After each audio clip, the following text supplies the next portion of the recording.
ছেলেদেরকে সুসংবাদ দিন, তার মানে বিপদে ধৈর্য ধারণ করতে হবে। প্রিয় ভাইরা, ইন্নামাস সাবরু ইনদা সাদামাতিল উলা। বিপদে আমরা অনেক সময় প্যানিক হয়ে যাই, অস্থির হয়ে যাই, কি করব, হতাশ না।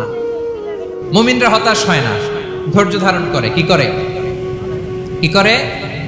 ধৈর্য ধারণ করার শক্তি দাও গো মেহেরবান আমায়, দাও গো মেহেরবান। পড়েন, ধৈর্য ধারণ করার শক্তি দাও গো মেহেরবান আমায়, দাও গো মেহেরবান। সবাই বলুন একসাথে, ধৈর্য ধারণ করার শক্তি দাও গো মেহেরবান আমায়, দাও গো মেহেরবান। বুকের ভেতর ব্যথার নদী বইছে অবিরা, বইছে